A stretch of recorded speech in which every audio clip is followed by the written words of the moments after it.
Assalamualaikum warahmatullahi wabarakatuh. Perkenalkan, nama saya Gilang Muhammad Azafa dengan NIM 08121282126059 dari kelas A. Di sini saya akan menjelaskan tentang analisis finansial untuk respon akhir sebagai tugas respon akhir. Baiklah, langsung saja. Di sini saya akan menjelaskan sedikit tentang analisis finansial. Jadi analisis finansial ini merupakan keuangan yang digunakan untuk menentukan kelangsungan hidup suatu bisnis atau perspektif badan hukum atau individu yang menginvestasikan modal atau memiliki kepentingan langsung dalam kegiatan bisnis tersebut. Jadi untuk mendapatkan manfaat dari studi tersebut dikenal sebagai analisis keuangan atau studi kelayakan bisnis, di mana bisnis tersebut layak untuk dijalankan sehingga mendapatkan keuntungan. Ini adalah kegiatan yang diselidiki secara rinci untuk menentukan apakah bisnis tersebut yang pimpinannya layak. Langsung saja masuk ke bagian pertama, yaitu analisis usaha. Analisis usaha yang pertama ada analisis imbang penerimaan dan biaya atau revenue cost ratio. Untuk mengetahui seberapa jauh setiap nilai rupiah biaya yang digunakan dalam kegiatan usaha dapat memberikan sejumlah nilai penerimaan sebagai manfaatnya. Dengan perhitungannya yaitu RIC sama dengan TR per TC. Di sini masuk ke contoh soalnya, yaitu sebuah bisnis makanan ringan memperoleh pendapatan sebesar 300 juta pada tahun pertama. Sementara modal yang dikeluarkan selama 1 tahun yaitu sebanyak 87 juta. Di mana modal tersebut sudah termasuk biaya implisit dan eksplisit.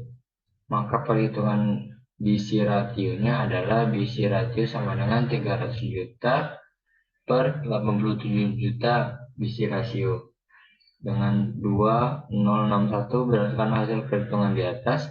BC ratio bisnis adalah sebesar 2061, di mana tidak kurang dari 1 dan melebihi 1. Dengan demikian bisnis tersebut dapat menguntungkan dan layak untuk dilanjutkan.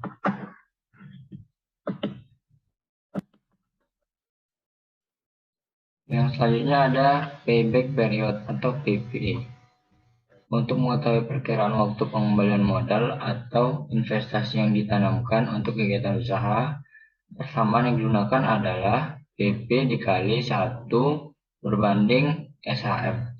Contoh soalnya yaitu pada perusahaan PT Cindo mengusulkan proyek investasi dengan dana sebesar 800 juta dan ditargetkan penerimaan dana investasi setiap tahunnya adalah 80 juta. Berapa PP-nya atau payback periodnya? Di sini jawab, diketahui nilai investasinya sebesar 800 juta dengan prosesnya yaitu 80 juta. Maka payback periodnya 800 juta per 10 tahun. Jadi diperoleh hasil 80 juta. Jadi payback periodnya itu sebesar 80 juta per tahun, per 10 tahun. Per tahun, maaf. Yang selanjutnya adalah analisis tingkat pengembalian investasi atau return of investment analysis. Untuk mengetahui berapa persen kemungkinan pengambilan keuntungan dari investasi yang ditanamkan dengan asumsi bahwa pendapatan setiap bulan atau tahun tetap. Persamaan yang digunakan adalah ROS per sama dengan 100%. Contoh soalnya yaitu Tio membeli sebuah hunian berupa apartemen dengan nilai 400 juta dan Tio telah membayar DP atau uang muka sebesar 100 juta. Lalu apartemen Tio ternyata disewa oleh sebuah perusahaan dan secara otomatis Tio akan memperoleh pendapatan dari perusahaan tersebut senilai 15 juta per tahun. Maka perhitungan ROI-nya adalah 15% yang diperoleh dari 15 juta dibagi dengan 100 juta sebagai DP rumah sebelumnya. Masuk ke analisis kriteria investasi atau net present value.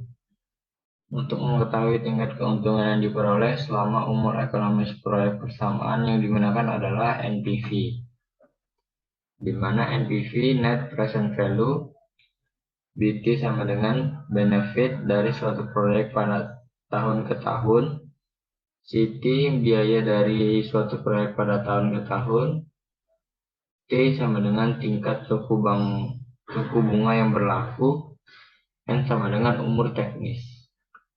Dengan contoh soal, sebuah perusahaan tengah merencanakan sebuah proyek dengan investasi awal sebesar 400 juta.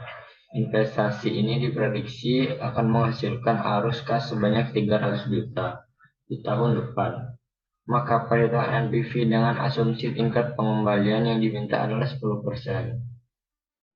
dan tidak terdapat nilai sisa di akhir proyek adalah sebagai berikut. NPV sama dengan 300 juta dibagi 1 ditambah 0,1 pangkat 1 dikurang 400 juta.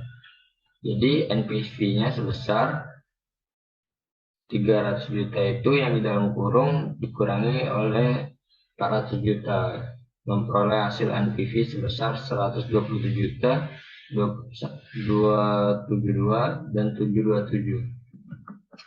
Jadi hasil tersebut menunjukkan bahwa proyek investasi ini akan menguntungkan, sehingga manajer akan menerima. Baiklah, mungkin itu saja respon akhir dari saya. Jika ada kesalahan saya mohon maaf. Saya akhiri, wassalamualaikum warahmatullahi wabarakatuh.